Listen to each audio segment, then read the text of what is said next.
जय हिंद साथियों। चलिए आज बहुत दिनों के बाद आपका करेंट अफेयर का फिर से क्लास स्टार्ट करते हैं। आपका लगभग 10-15 दिनों से क्लास आपका ये नहीं हो रहा था, ठीक है, इसलिए हम क्षमा चाहते हैं। थोड़ा सा घर में शादी हो गया था, इसीलिए यानी बड़े भाई जी की शादी था घर में, इसलिए थोड़ा सा समय का उसमें लग गया था, इसलिए समय बच नहीं पाया, ठीक है। लेकिन मैं इतना वादा जरूर करता हूँ कि आपके एग्जाम से पहले हम आपको जितने भी आपका करेंट अफेयर का इंपॉर्टेंट टॉपिक है सभी आपको हम कवर करवा देंगे। चाहे आपका बीपीएससी एडीओ का एग्जाम हो, चाहे आपका 72वें बीपीएससी का एग्जाम हो, चाहे आपका बीपीएससी कैरी 4 का हो, सभी एग्जामों के लिए आपको हम एग्जाम से पहले सारे टॉपिक आपको हम कंप्लीट करवा देंगे। इसका आपको चिंता नहीं करना है। तो चलिए देखते हैं आज की क्लास में हमारा क्या टॉपिक है। तो आज की क्लास में हमारा देखिए 4 आपका टॉपिक है जो आपके एग्जाम के लिए इंपॉर्टेंट है। आपका पहला टॉपिक होगा बिहार जाति आधारित गणना। बिहार जाति आधारित गणना यहाँ से कह सकते हैं आपका एक करेंट का भी टॉपिक है, या कह सकते हो कि बिहार स्पेशल है, ये भी कह सकते हो। दूसरा टॉपिक होगा आपका कैग रिपोर्ट, और ये आपका बिहार के संबंधित ही कैग का रिपोर्ट है, ठीक है। और आपका फिर देखेंगे हम 38वें राष्ट्रीय खेल 2025 में बिहार का योगदान देखेंगे। फिर आपका है राष्ट्रीय बहुआयामी गरीबी सूचकांक, इसको हम देखने वाले हैं। ये सभी टॉपिक आपका इंपॉर्टेंट है और बहुत जल्द आपका ये आपका 25 का टॉपिक समाप्त हो जाएगा, तो हम आपको 2026 में आएंगे और 26 के जितने भी इंपॉर्टेंट टॉपिक है उसको आपको हम करवाएंगे। तो ऐसा कुछ भी नहीं है कि ऐसा नहीं कि आपसे हम पैसा ले लिए हैं या बैच ज्वाइन करवा दिए हैं और आपको क्लास नहीं करवाएंगे, ठीक है। और थोड़ा सा मेरा तबियत भी साथ नहीं देता है, कुछ दिन से तबियत भी खराब था, आप चेहरा देखकर कह सकते हो कि मेरा यानी कितना शरीर डाउन हो गया है, ठीक है। इसी कारण से क्लास हम नहीं करवा पा रहे थे, ठीक है। लेकिन कोशिश करें आपका ये क्लास आपका लगातार चलेगा। अभी भी मेरा तबियत सही नहीं है, अभी भी 100% तबियत सही नहीं है, लेकिन फिर भी हम आए हैं क्लास करवाने के लिए।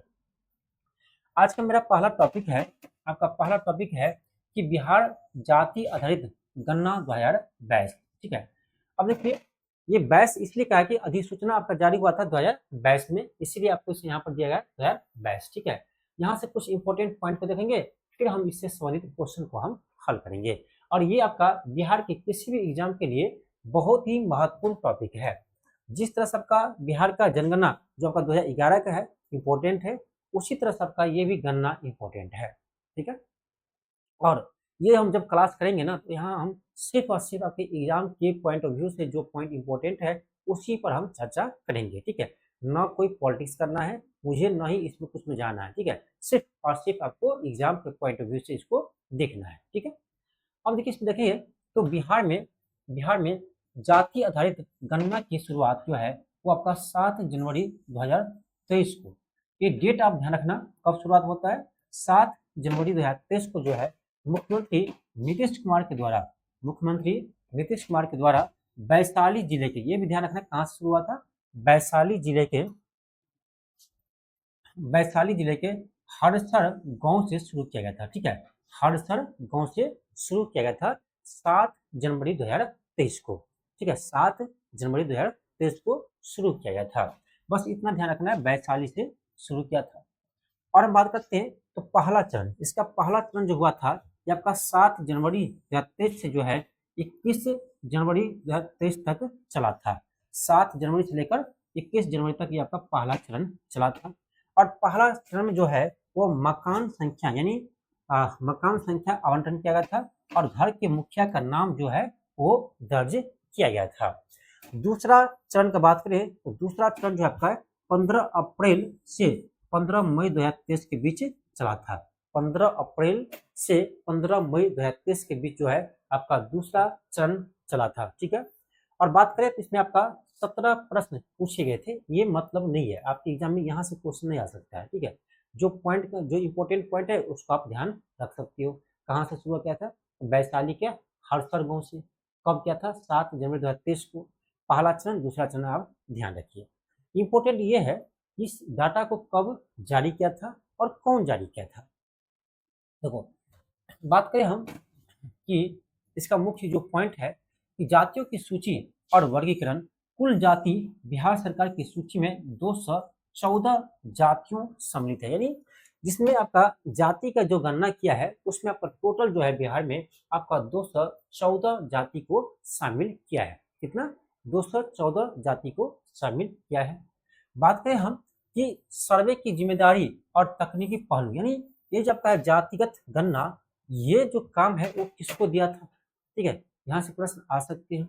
तो बात करें तो सर्वे की जिम्मेदारी जो है बिहार सरकार के सामान्य प्रशासन, ठीक है, ध्यान रखना, बिहार सरकार के सामान्य प्रशासन के अंतर्गत किया गया था, ठीक है। और ध्यान रखना ये जो है इसमें डेटा संग्रहण करने का जो ऐप था उसका नाम है विजिका। इस ऐप का नाम ध्यान रखना, विजिका, ठीक है।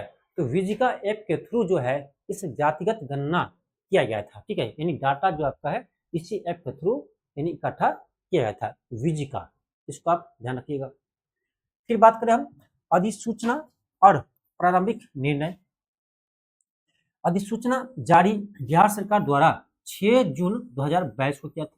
अब देखो 6 जून 2022 को ही इसका अधिसूचना जारी किया था, ठीक है। जबकि औपचारिक रूप से कहे तो 7 जनवरी होगा, ठीक है। अधिसूचना पूछे तो ध्यान रखना 6 जून 2022, 6 जून 2022 को जो है इसकी अधिसूचना जारी किया गया था बिहार जातिगत आधारित गणना का, ठीक है। ये भी डेट आपका इंपॉर्टेंट है, ये भी डेट इंपॉर्टेंट है। फिर हम बात करें तो सर्वेक्षण का उद्देश्य क्या है। देखो जो आपका बिहार में जातिगत आधारित गणना जो हुआ था उसका उद्देश्य क्या है, तो उसका उद्देश्य सबको पता है, इसका उद्देश्य क्या है, विभिन्न राजनीतिक पार्टियों को फायदा उठाना है जाति समीकरण के लिए। ये ऐसा फायदा है जो आपको एग्जाम में न तो बताना है न ही लिखना है, मेंस में भी लिख रहे हैं ना, हाँ, उसको आप नेगेटिव पॉइंट में लिख सकते हो, ठीक है। तो बस लेकिन अब सरकार कहते हैं क्यों सर्वेक्षण किए, सर्वेक्षण इसीलिए किए है ना कि मुझे पता चल सके कि किस जाति में कितना गरीब है, ठीक है, उसको हम कल्याणकारी योजना पहुंचाएंगे, ठीक है।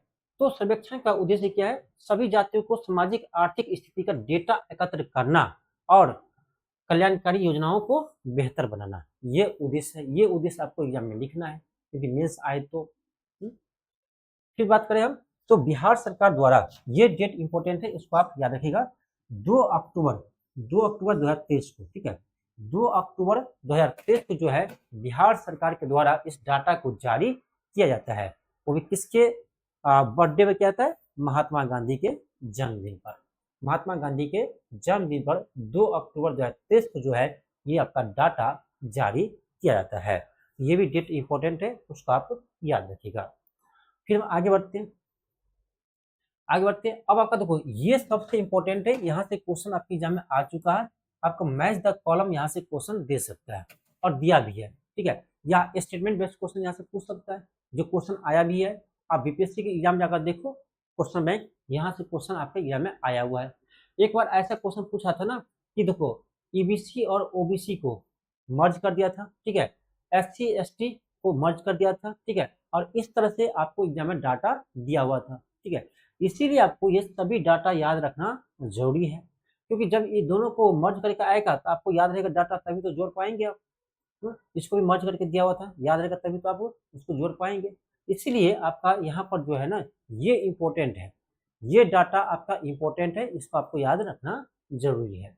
चलो देखते हैं, इसमें देखिए तो आपका अत्यंत पिछड़ा वर्ग यानी ईबीसी, ठीक है, यानी बिहार में देखे तो सबसे अधिक जो जनसंख्या है किसका है, ईबीसी का ही है, वो कितना परसेंट है, तो ये आपका है 36.01%। इस डाटा का आप याद रखिएगा, इंपॉर्टेंट है, 36.01%, और ये बिहार में सबसे अधिक है आपका अत्यंत पिछड़ा वर्ग यानी ईबीसी। ईबीसी सबसे अधिक है, कितना परसेंट है, ये आपका 36.01%, 36.01%। इसके बाद हम बात करें तो आपका है अन्य पिछड़ा वर्ग ओबीसी, ये आपका है 27.12%, ठीक है। बिहार में जो आपका ओबीसी है कितना है, ये आपका 27.12% है, इसको आपको याद रखना है।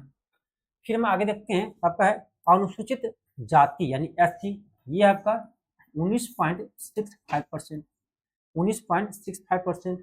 फिर बात करें अनुसूचित जनजाति यानी एसटी, एसटी है आपका 1.68%, 1.68%, ये डाटा भी याद रखिए।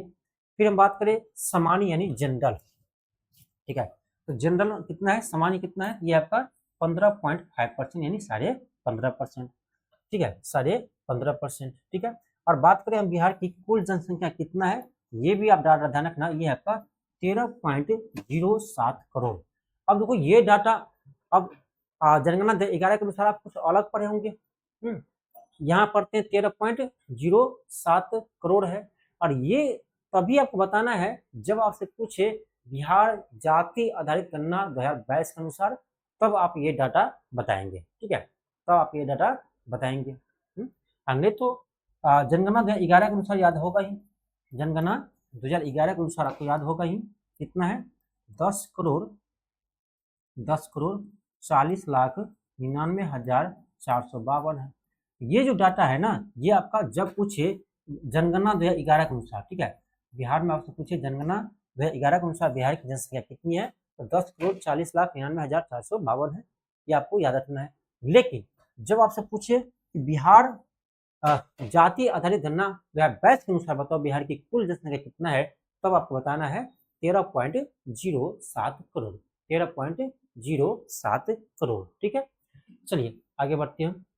मेरा अगला है, अब देखो धार्मिक आधार पर जनसंख्या। अब ये भी ध्यान रखना जरूरी है आपको। देखो बिहार में सबसे अधिक जो है आपका हिंदू है, बिहार में ही नहीं पूरे देश में सबसे अधिक आपका क्या है, हिंदू है, ठीक है। और ये कितना परसेंट है, बिहार में बात करें तो 81.99% आपका क्या है, हिंदू है। आप इसको लगभग कह सकते हो 82%, इसको आप लगभग कह सकते हो कि बिहार में 82% जो है क्या है, हिंदू है। और आपको करेक्ट डाटा याद रखना है, करेक्ट आपको डाटा याद रखना है, याद रखिएगा 81.99%। उसके बाद आपका दूसरे स्थान पर मुस्लिम है, और मुस्लिम कितना है, 17.7% है।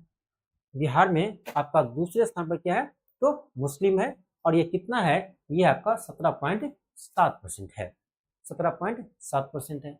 फिर बात करें हम ईसाई का, ईसाई आपका 0.06% है, बौद्ध है उसके बाद आपका 0.08%, ठीक है, 0.08%। तो देखा जाए तो बौद्ध है उसके बाद आपका ईसाई है, अधिक में कौन है, बौद्ध है उसके बाद ईसाई है, फिर आपका जैन है, सिख है।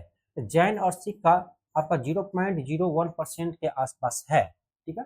इस डाटा को आप याद रख सकते हो, क्योंकि जब क्वेश्चन हम बनाएंगे, जब हम क्वेश्चन करवाएंगे तो वहां पर इस डाटा से क्वेश्चन आपको मिलेगा। आगे बढ़ते हैं, ठीक है। अब देखो जातिगत गणना का पुनर्लेखन। अब देखो इसमें देखते हैं कुछ इतिहास देख लेते हैं। तो भारत में जाति आधारित गणना का प्रचलन जो है वर्ष 1931 तक था। 1931 तक जो है वो जातिगत आधारित गणना होता था, ठीक है, उसके बाद बंद हो गया। और 1941 में गणना में जातियों से संबंधित जानकारी जरूर एकत्र की गई, लेकिन उसे सार्वजनिक नहीं किया गया। यानी 1931 के बाद 41 में जो जनगणना हुआ था उसमें भी जाति आधारित गणना हुआ था, लेकिन उस डाटा को सार्वजनिक नहीं किया गया, ठीक है, डाटा को सार्वजनिक नहीं किया गया।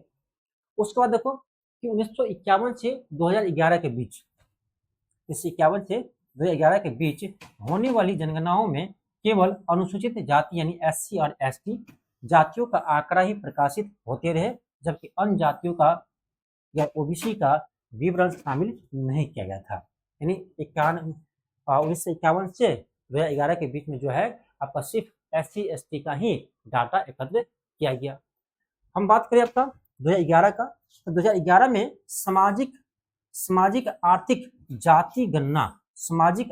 जाति गणना के तहत पहली बार व्यापक स्तर पर जाति से जुड़ी जानकारी संग्रहित किया गया, ठीक है, लेकिन इससे जो है ना, इसे सार्वजनिक नहीं किया गया। 11 में भी आपका जाति आधारित गणना हुआ था, लेकिन उसको सार्वजनिक नहीं किया गया था, ठीक है, क्योंकि ये डाटा आपका आया था कब, 2016 में आया था, और संबंधित सभी सामाजिक आर्थिक आंकड़ों को सार्वजनिक कर दिए गए।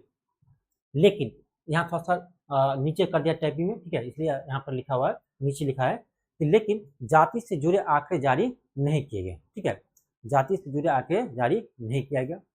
चलो आगे देखते हैं। अब देखो ये भी इम्पोर्टेंट है, यदि आपसे पूछे जाति आधारित बिहार जाति गणना के अनुसार बताओ कि बिहार में साक्षरता दर कितना है, तब आपको बताना है 79.7%, 79.7%। और बिहार में पूछे पुरुष साक्षरता दर कितना है, ये आपका 84.91%, महिला साक्षरता पूछे तो आपका यह 73.91%। ये किसके अनुसार है?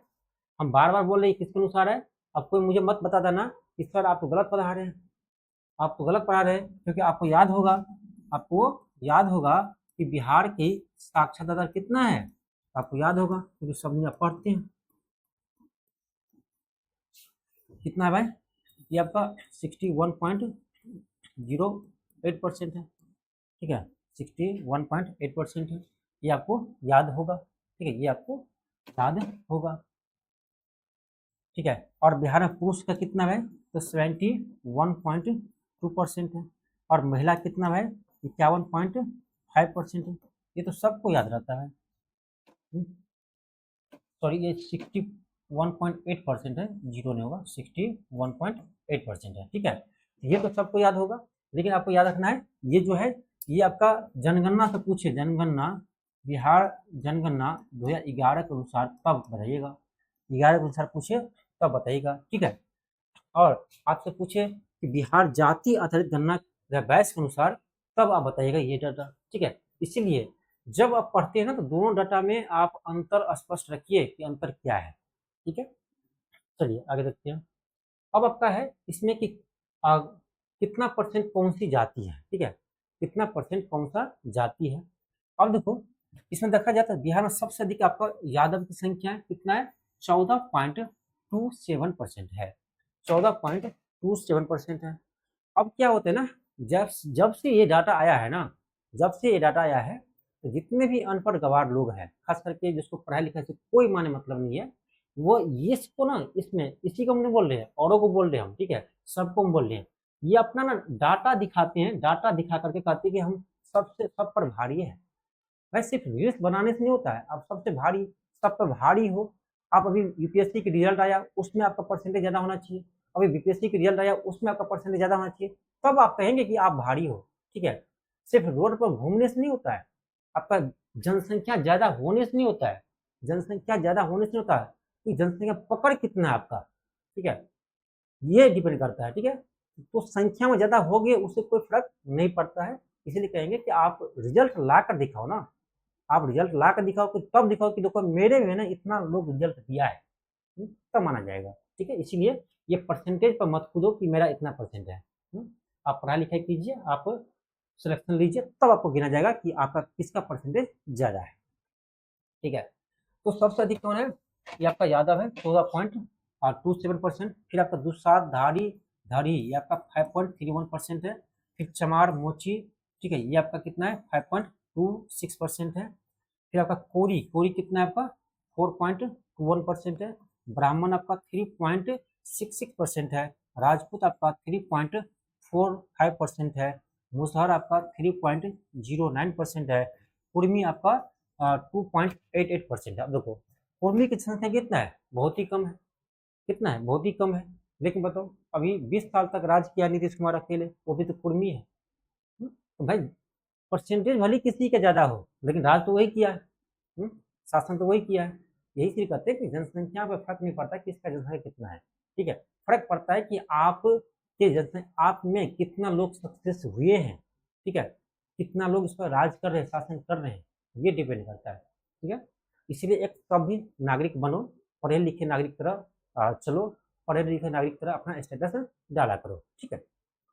मैं किसी का ऐसे नहीं बोल रहा हूँ, ठीक है। ऐसे भी मैं पॉलिटिक्स करना छोड़ दिया हूँ, बिल्कुल छोड़ दिया हूँ, ठीक है। तो भूमिहार कितना है? तो भूमिहार आपका 2.87% है। मलाह कितना है? मलाह आपका 2.61% है। बनिया आपका कितना है? बनिया आपका 2.32% है, ठीक है। कायस्थ कितना? 0.6% है, ठीक है। ये डाटा में कुछ डाटा आपके एग्जाम में आ सकता है, हालांकि यहाँ से क्वेश्चन आया नहीं है कभी, यहाँ से क्वेश्चन आया नहीं कभी। आपके काम के लिए ये है, आपके काम के लिए कौन सा डाटा है? आपके काम के लिए ये जो आपका डाटा हम बताएं अभी, ये डाटा आपके काम के लिए जो आपके एग्जाम में आएगा, ठीक है। जाति आधारित अभी तक आपका डाटा एग्जाम में आया नहीं है, ठीक है। ये काम का भी नहीं है, ठीक है, ये आपका काम का भी नहीं है। ये तो इसको फायदा है नेता लोग को, ये पार्टी जो चलाते हैं ना उसको फायदा है, क्योंकि वो जाति देख करके ही अपना कोई योजना लाएंगे, ठीक है। तो इसीलिए फायदा इसमें किसको है? राजनीतिक दल को फायदा है, ना कि आम जनता को। कोई फायदा नहीं है आम जनता को। चलो आगे देखते हैं। आगे आपका है, ये आपका कैग का रिपोर्ट 2025 का, ठीक है। तो बिहार के संदर्भ में आपका कैग का रिपोर्ट आया है, ये आपके एग्जाम के लिए इंपॉर्टेंट है, इसीलिए इसको देख लेते हैं। कैग रिपोर्ट 2025 के अनुसार बिहार की आर्थिक प्रगति, ठीक है। देखो 25 जुलाई 2025 को जारी कैग यानी सीएजी की रिपोर्ट के अनुसार वित्तीय वर्ष 23-24 में, वित्त वर्ष जरूर ध्यान रखना, जब भी हम कोई डाटा पढ़ते हैं ना तो वहां पर आप वित्त वर्ष को जरूर ध्यान रखना कि किस वित्त वर्ष की हम बात कर रहे हैं, ठीक है। तो 25 जुलाई 2025 को जारी कैग की रिपोर्ट के अनुसार वित्तीय वर्ष 23-24 में बिहार का विकास दर, बिहार की विकास दर जो है ये आपका 14.47% रही है। अब देखो ये देखो आर्थिक सर्वेक्षण का डाटा अलग आता है, ठीक है, आर्थिक सर्वेक्षण का डाटा अलग आते हैं, हो सकता है आपका ये कैग के रिपोर्ट से मैच ना करे, इसीलिए जब आप जिस रिपोर्ट को पढ़ते हैं ना उस समय उस पर ही ध्यान देना है। तो अभी हम किसका पढ़ रहे हैं, कैग का रिपोर्ट पढ़ रहे हैं, सीएजी का रिपोर्ट पढ़ रहे हैं, इसके अकॉर्डिंग आपको ध्यान रखना है कि बिहार का विकास दर कितना रहा है, ठीक है। तो इसमें बता रहा है कैग की रिपोर्ट में कि 23-24 में जो है बिहार का विकास दर 14.47% रही है, जो कि भारत की औसत विकास दर 9.6% से लगभग 4.8% अधिक रही है। यानी बिहार का जो विकास दर है ना वो भारत के विकास दर से यानी पूरे देश के विकास दर से भी आगे है, कितना 4.87% आगे रहा है, ठीक है। और ये यहाँ पर आपका देश का भी दिया है आपका विकास दर कितना 9.6%, बिहार का कितना है 14.47%, कितना ज्यादा है तो 4.87% क्या है ज्यादा है। बात करें हम देशों में राज्यों की विकास दर की तुलना में बिहार का स्थान चौथा रहा है। पूरा देश में बात करें ये किसके अकॉर्डिंग है, ये कैग के रिपोर्ट के अनुसार है। आप आर्थिक सर्वेक्षण में मत ले जाना, ठीक है, क्योंकि कुछ डाटा होते हैं ना कि आप आर्थिक सर्वेक्षण के अकॉर्डिंग याद किए होंगे, ठीक है, और यहाँ पर आप देख रहे हैं कि कुछ और रिपोर्ट में कर रहा है तो मैच तो नहीं करेगा, हो सकता है तो आपको कंफ्यूजन हो जाएगा कि सर हम तो याद कुछ और किए थे, आप पहले याद कुछ और करवाए थे, अभी कुछ और बोल रहे हैं। तो भाई साहब वो बिहार आर्थिक सर्वेक्षण था, ये आपका कैग का रिपोर्ट है, तो दोनों में डिफरेंस आपको मिल सकता है, समझ रहे हैं, इसीलिए आपको कंफ्यूज नहीं होना है। तो देश में राज्यों की विकास दर की तुलना में बिहार का स्थान जो है चौथा रहा है, ठीक है। और जिन राज्यों की विकास दर बिहार से अधिक रही है वो है असम। असम देखो, असम पहला स्थान पर है 19.1%, दूसरा स्थान पर सिक्किम है बिहार से आगे जो है 14.67%, तीसरा पर तेलंगाना है, ठीक है, तेलंगाना है, और चौथा पर आपका बिहार है। ये आपका कैग के रिपोर्ट के अनुसार है, यहाँ से प्रश्न आने का ज्यादा संभावना है, इसलिए आप डाटा को याद रखिएगा, ठीक है। चलिए आगे देखते हैं। वित्तीय वर्ष 23-24 में बिहार की प्रति व्यक्ति, वित्तीय वर्ष 23-24 में बिहार की प्रति व्यक्ति आय जो है वो आपका वर्तमान मूल्यों को दिया कितना 66,828 रुपया रहा है। 66,828 रुपया वर्तमान मूल्यों पर आपको बता रहा है कि प्रति व्यक्ति बिहार का है कितना, तो 66,828, और ये कैग के रिपोर्ट के अनुसार डाटा है, बार बार हम बोल रहे हैं ध्यान रखना, ठीक है। आगे है कि वर्ष 22-23 में बिहार की प्रति व्यक्ति आय जो है 59,637 थी, और 23-24 में इसमें 12.06% की वृद्धि दर्ज की गई है। तो यहाँ पर आपको दो डाटा देखने को मिल रहा है, कौन, एक तो आपका डाटा है ये कब का, तो 22-23 का, ये 2022-23 का भी डाटा दिया है कैग की रिपोर्ट में, और इसमें कह रहा है कि 59,667 रुपया था उसमें प्रति व्यक्ति आय 22-23 में, जो आपका 23-24 में बढ़कर कितना हो गया 66,828 हो गया, और इसमें कितना वृद्धि हुआ भाई, तो 12.06% का वृद्धि हुआ है, ठीक है। ये सभी पॉइंट आपके लिए इंपॉर्टेंट है, ध्यान रखिएगा। चलिए आगे देखते हैं। आगे आपका है वन्यजीव और नागरिक पंजीकरण रिपोर्ट, ये भी आपका नया रिपोर्ट है, इसको ध्यान रखना है, ठीक है।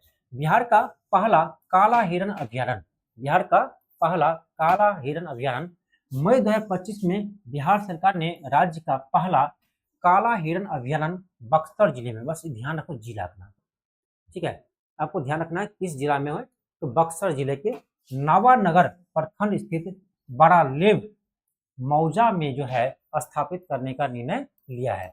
उतना आपको याद नहीं रखना, बस इतना ध्यान रखो कि बिहार का पहला जो है काला हिरण अभियान जो कहाँ बनाया जाएगा, बक्सर जिला में। ठीक है, यहाँ पर बक्सर जिला में, इतना ध्यान रखना।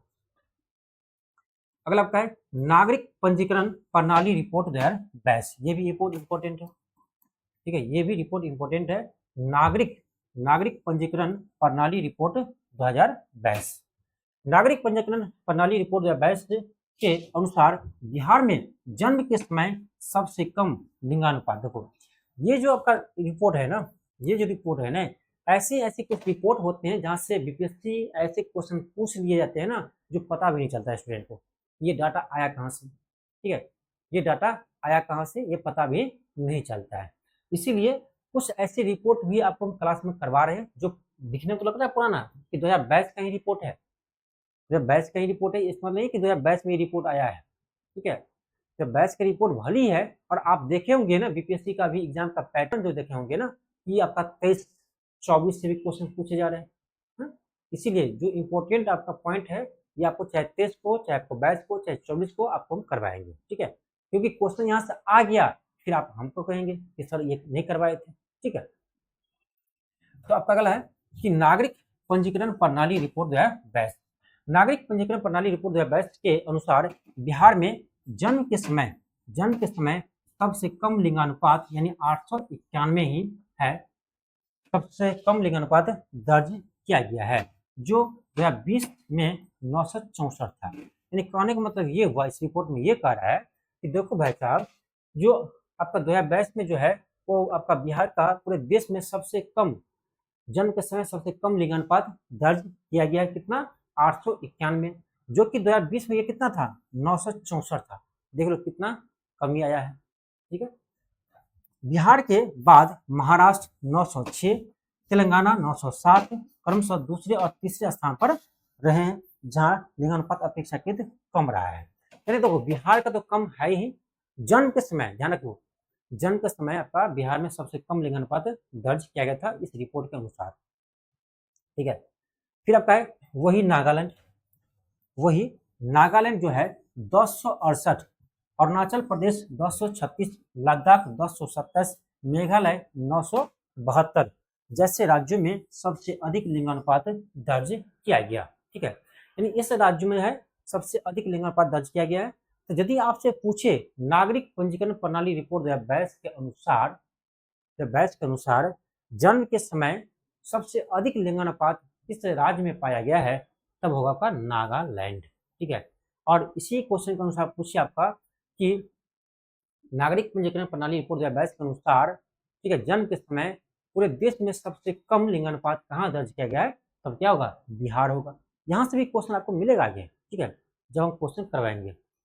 आगे बढ़ते हैं, आगे आपका है 38वें राष्ट्रीय खेल 2025। देखो हालांकि ये टॉपिक मैं आपको पहले भी करवा रखा हूँ, जो आपको क्लास पहले करवाए थे उसमें भी एक क्लास आपको किया है, ठीक करवाया है। ठीक है, लेकिन फिर भी ये टॉपिक आपका इंपॉर्टेंट है, इसीलिए आपको हम करवा रहे हैं, और खास करके यहाँ पर हम सिर्फ और सिर्फ बिहार के संदर्भ में देखेंगे। 38वें राष्ट्रीय खेल ये कहाँ हुआ था? उत्तराखंड में हुआ था। ठीक है, 38वें राष्ट्रीय खेल 2025 उत्तराखंड में, ये तो पहले ध्यान रखो कहाँ हुआ था? उत्तराखंड में हुआ था। उत्तराखंड में हुए 38वें राष्ट्रीय खेलों में बिहार की महिला खिलाड़ी ने खुशबू कुमारी, निखत खातून और पायल प्रीति, ये तीनों नाम आपको याद रखना इसलिए इंपॉर्टेंट है क्योंकि 25 वर्षों के बाद, ठीक है, 25 वर्षों के बाद जो है वो बिहार ने क्या क्या था, उसमें अपना स्वर्ण पदक जीता है। इसीलिए 25 वर्षों के बाद इतिहास बना है, इसलिए इंपॉर्टेंट है। नाम ध्यान रखना, खुशबू कुमारी, निखत खातून, पायल प्रीति ने लॉन बॉल ट्रिपल, इस ध्यान रखना, लॉन बॉल ट्रिपल स्पर्धा में 25 वर्षों के बाद स्वर्ण पदक जीता है। ये इंपॉर्टेंट है, ये आपका इंपॉर्टेंट क्वेश्चन है। ठीक है, आपको ये ध्यान रखना है कि इस खेल में कौन भाग लिया था, तो खुशबू कुमारी, निखत खातून और पायल प्रीति ने इस गेम में जीते हैं, तो लॉन बॉल की ट्रिपल स्पर्धा में। ठीक है, ट्रिपल स्पर्धा में 25 वर्षों के बाद जो है बिहार को स्वर्ण पदक दिलाए हैं। ठीक है, और ये भी इंपॉर्टेंट है कि बिहार ने 1 स्वर्ण, 6 रजत, 5 कांस्य, यानी 1 गोल्ड, 6 सिल्वर और 5 ब्रॉन्ज। ठीक है, 1 गोल्ड सॉरी 1 गोल्ड, 6 सिल्वर और 5 कांस्य यानी ब्रॉन्ज मेडल के साथ जो है टोटल आपका 12 पदक जीतकर, टोटल कितना पदक जीते हैं? 12 पदक जीते हैं। और 12 पदक जीतकर जो है पदक तालिका में बिहार जो है 29वां स्थान हासिल किया है। अब देखो यहाँ से प्रश्न तो नहीं आया है, लेकिन खेलो इंडिया यूथ गेम से क्वेश्चन आया है। ठीक है, बिहार के संदर्भ में खेलो इंडिया यूथ गेम से क्वेश्चन आया है और यहाँ से बीपीएससी अभी तक क्वेश्चन नहीं पूछा है, लेकिन पूछ सकता है। ठीक है, यहाँ से क्वेश्चन आने की संभावना है।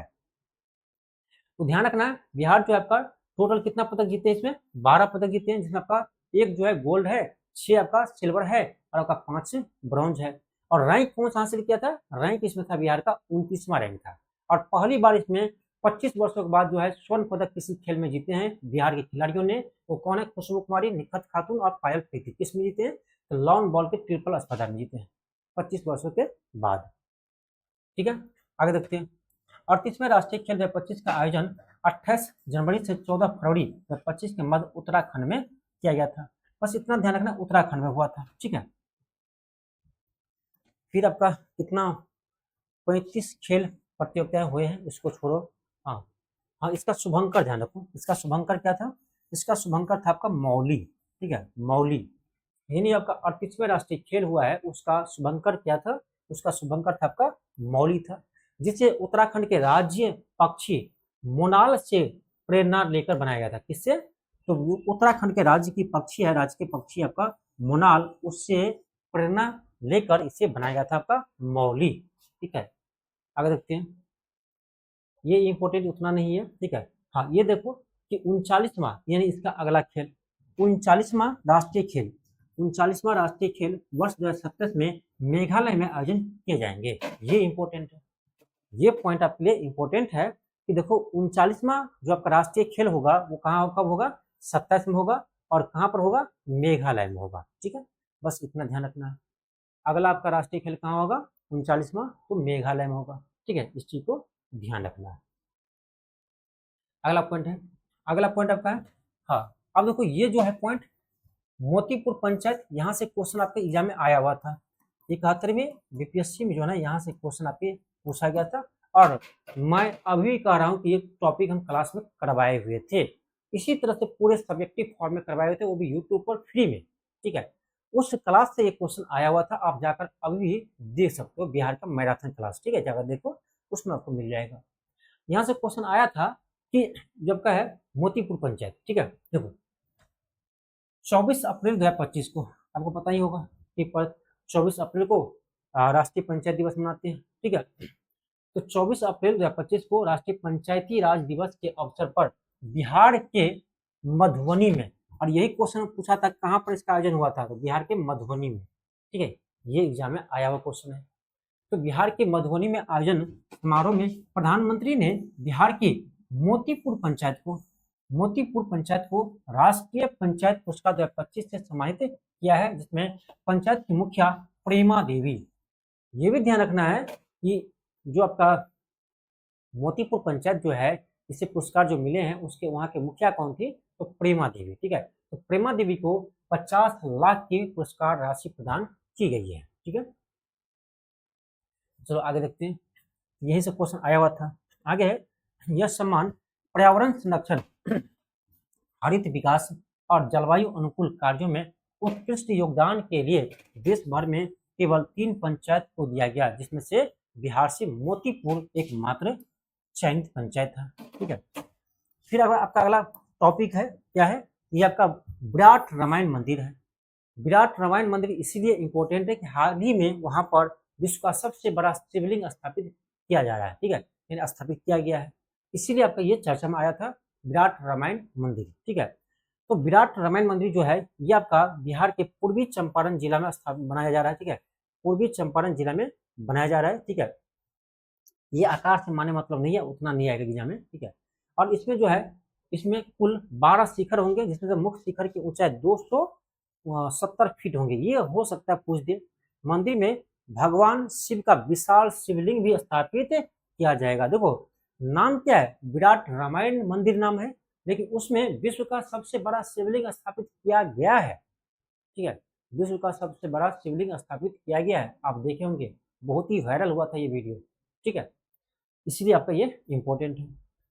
आगे देखते हैं, आगे आपका है राष्ट्रीय बहुआयामी गरीबी सूचकांक 2024। ठीक है, ये भी इंपॉर्टेंट है, ये भी आपका इंपॉर्टेंट टॉपिक है। देखो इसमें आप देखे होंगे कुछ पुराना टॉपिक हम इसलिए शामिल किए हैं क्योंकि बीपीएससी अभी थोड़ा सा एग्जाम पैटर्न चेंज हुआ है। हम 26 का भी करवाएंगे, ठीक है, 26 का भी हम करवाएंगे, लेकिन पहले 25 का हम पूरा कंप्लीट कर ले। ठीक है, बहुत जल्द हम आपको 26 का भी हम स्टार्ट कर देंगे, जितने भी इंपॉर्टेंट आपका टॉपिक है। ठीक है, तो आपको चिंता नहीं करना है। तो मेरा टॉपिक है राष्ट्रीय बहुआयामी गरीबी सूचकांक 2024। पहले ध्यान ये रखो कि आपका राष्ट्रीय बहुआयामी गरीबी सूचकांक है वो जारी कौन करता है? ये जारी करता है नीति आयोग। ठीक है, कौन जारी करते हैं? नीति आयोग इसे जारी करते हैं, नीति आयोग इसे जारी करते हैं।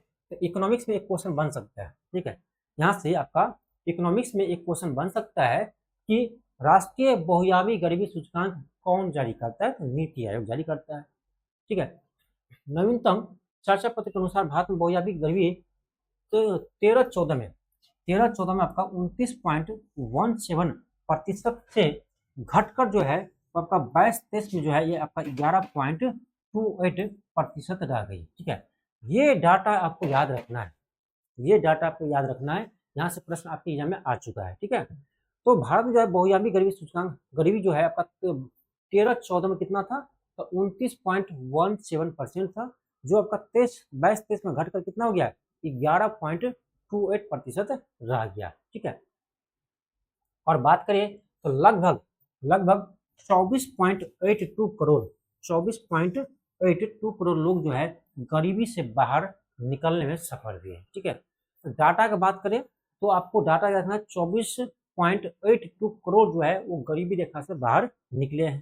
ठीक है, और बात करें इसमें राज्यों को बात करें तो सबसे अधिक आपका उत्तर प्रदेश से 5.94 करोड़ लोग गरीबी से बाहर निकले हैं। ठीक है, उसके साथ वो शीर्ष स्थान पर है, जबकि बिहार जो आपका 3.77 करोड़ के साथ आपका दूसरे स्थान पर है जो गरीबी से बाहर निकले। मध्य प्रदेश आपका तीसरे स्थान पर है, इसको आप ध्यान रखना। ठीक है, इसको क्रम में ध्यान रखना, सबसे अधिक यूपी में गरीबी रेखा से बाहर लोग निकले हैं। सेकेंड में आपका बिहार आता है। बिहार इंपॉर्टेंट इसलिए क्योंकि बिहार के एग्जाम आप दे रहे हैं। ठीक है, इसलिए इंपॉर्टेंट है। उसके बाद आपका एमपी होगा।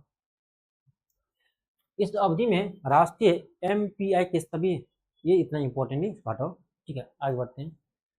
आगे है यह रिपोर्ट दर्शाता है कि भारत 2030 से पहले सतत विकास लक्ष्य एसडीजी 1.2 प्राप्त कर सकता है।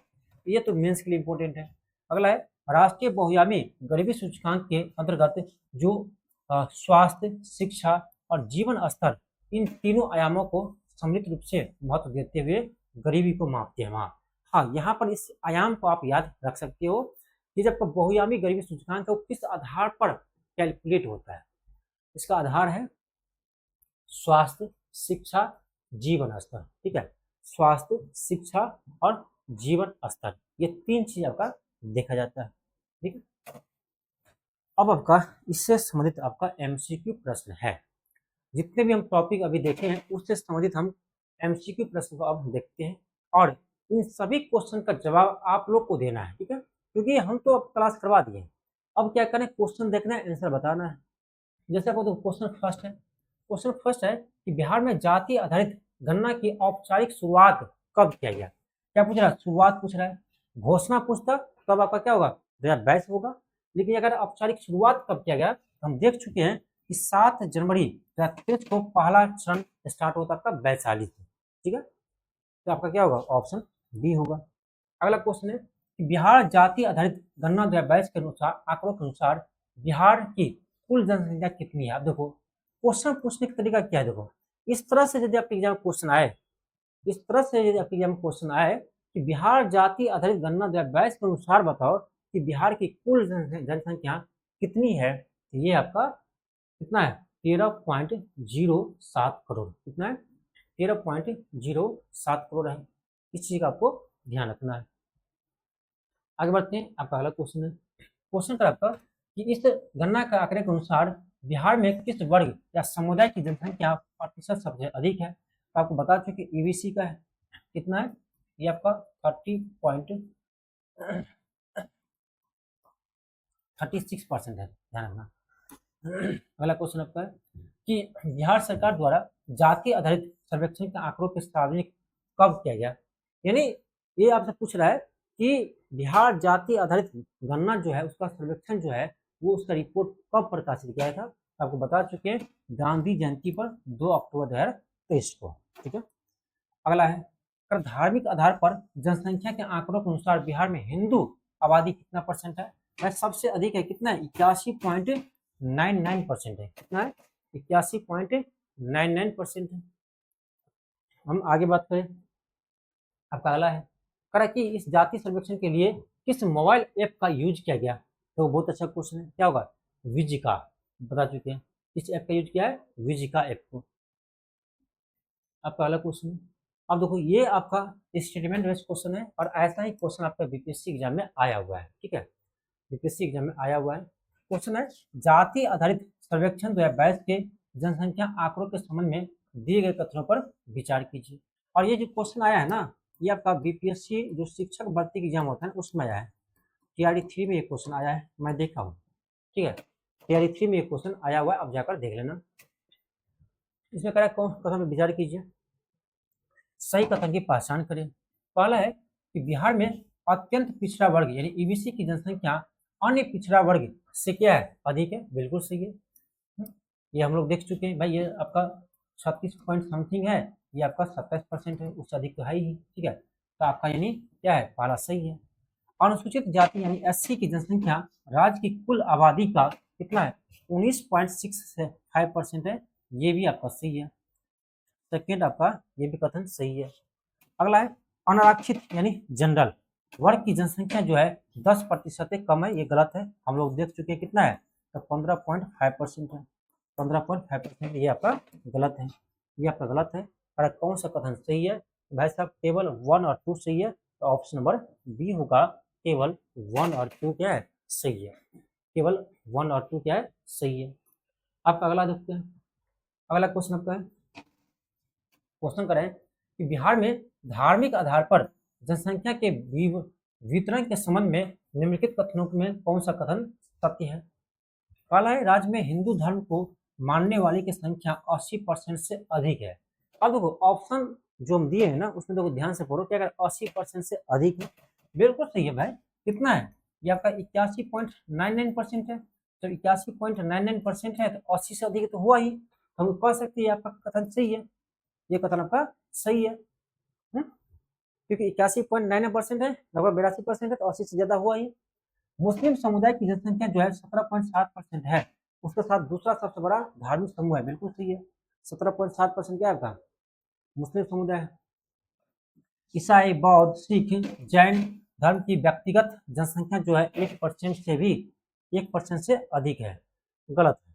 0.1% से भी ये सब कम है, आपका थर्ड क्या है कथन गलत है। क्या कह रहा है, ईसाई, बौद्ध, सिख, जैन धर्म की व्यक्तिगत जनसंख्या यानी अलग अलग जनसंख्या। ठीक है, ईसाई का, बौद्ध का, ईसाई भी देखे हैं, बौद्ध का भी देखे, सब 1% से कम है। ठीक है, कह 1% से अधिक है, ये गलत है। तो कह कौन सा कथन सही है, वैसा आपका ऑप्शन ए सही है, केवल 1 और 2।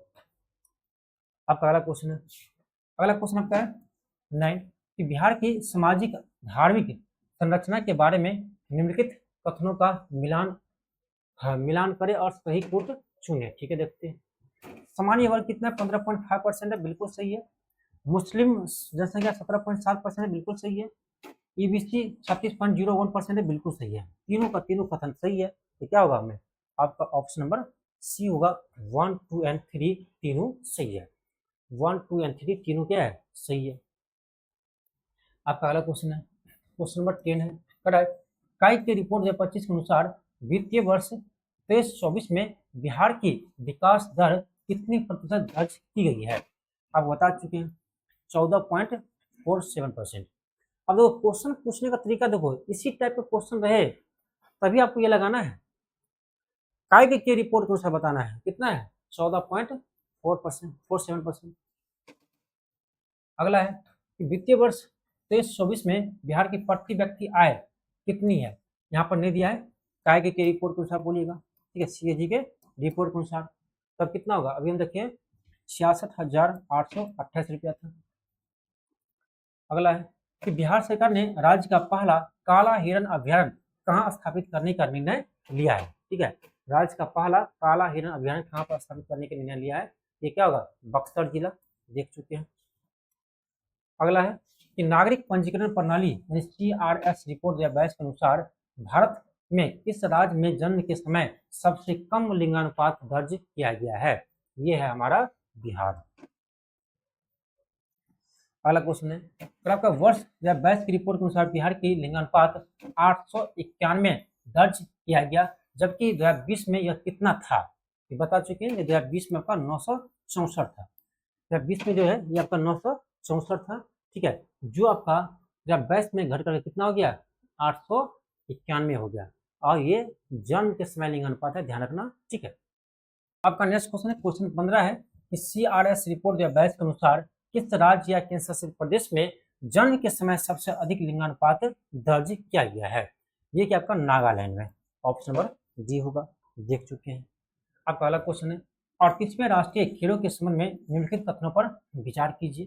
पहला है कि इनका आयोजन उत्तराखंड में 28 जनवरी से 14 फरवरी 2025 के बीच किया गया, बिल्कुल सही है। सेकेंड है, इन खेलों का शुभंकर जो है वो मोली था। ठीक है, जो उत्तराखंड राज्य के पशु कस्तूरी ना, ये गलत है, ये आपका सेकेंड गलत है। अगला है कि बिहार में इन खेलों ने कुल 12 पदक जीतकर तालिका में 29वां स्थान हासिल किया है, 29वां स्थान हासिल किया, ये बिल्कुल आपका सही है। तो 1 और 3 सही है, 1 3 किस में, ऑप्शन नंबर सी में है। अगला क्वेश्चन है, क्वेश्चन करा है बिहार की महिला खिलाड़ियों द्वारा जीते गए स्वर्ण पदक के संदर्भ में कौन सा कथन सही है, ये किस खेल के बारे में पूछ रहा है, और किसमें राष्ट्रीय खेल के बारे में पूछ रहा है। तो खुशबू कुमारी, निखत खातून और पायल प्रीति ने लॉन बॉल की ट्रिपल स्पर्धा में स्वर्ण पदक जीता है, बिल्कुल सही है, और ये 25 वर्षों के बाद जीते हैं। बिहार के लिए यह स्वर्ण पदक इस खेल में 25 वर्षों के लंबे अंतराल के बाद आया है, ये भी सही है। अगर कौन सा कथन सही है, तो सी सही है, 1 और 2 दोनों होगा। क्या है, 1 और 2 आपका दोनों कथन क्या है, सही है, 1 और 2 दोनों कथन सही है। आपका अगला क्वेश्चन है, क्वेश्चन कर आपका कि बिहार की किस पंचायत को हाल ही में क्लाइमेट एक्शन विशेष पंचायत पुरस्कार से सम्मानित किया गया है, ये है आपका मोतीपुर पंचायत। ठीक है, ये इंपॉर्टेंट है। अगला है, अगला पे है कि मोतीपुर पंचायत की वर्तमान मुखिया का नाम क्या है जिन्हें यह पुरस्कार प्राप्त हुए हैं, तो क्या है, प्रेमा देवी, प्रेमा देवी को मिले हैं, ऑप्शन ये होगा। आपका अगला क्वेश्चन है, विराट रामायण मंदिर का निर्माण भारत के किस राज्य में किया जा रहा है, भाई आपका बिहार में किया जा रहा है। बिहार में पूछे कहाँ पर, तो पूर्वी चंपारण में, बिहार में कहाँ किया जा रहा है, तो पूर्वी चंपारण में किया जा रहा है, ऑप्शन सी होगा। अगला क्वेश्चन है कि राष्ट्रीय बहुआयामी गरीबी सूचकांक 2024 किसके द्वारा जारी किया गया, ये करता है आपका नीति आयोग। अगला क्वेश्चन आपका है कि नवीन रिपोर्ट के अनुसार 13-14 से 22-23 के बीच भारत में बहुआयामी गरीबी में कितनी कमी आई है, तो क्या होगा, 29.17% से घटकर 11.28% क्या हो गया, ऑप्शन नंबर ए होगा। ठीक है, आपका अगला क्वेश्चन है, क्वेश्चन कराएगा गरीबी से बाहर निकलने वाले लोगों की संख्या के मामले में कौन प्रथम स्थान पर है, यह आपका यूपी है। सेकेंड आपका कौन है, बिहार है, ये हम लोग देख चुके हैं। ठीक है, तो ये था आपका आज का कुछ इंपॉर्टेंट टॉपिक जो आपका बिहार से रिलेटेड था। ठीक है, और आज का हम जितने भी टॉपिक देखे ना, सारा का सारा आपका बिहार करेंट का एक महत्वपूर्ण टॉपिक था। कुछ आपका पुराने भी टॉपिक देखे, क्योंकि ये सभी टॉपिक आपके एग्जाम के लिए इंपॉर्टेंट है। ठीक है, ये मत देखिए कि ये ओल्ड है, ये क्वेश्चन आएगा कि नहीं आएगा, जो ओल्ड भी जो टॉपिक इंपॉर्टेंट है वहां से क्वेश्चन आते ही आते हैं। ठीक है, इसीलिए बहुत जल्द आपको हम 26 का भी स्टार्ट करेंगे। ठीक है, तो चलिए मिलता है आपको नेक्स्ट क्लास में, आज के लिए इतना ही, थैंक यू, धन्यवाद।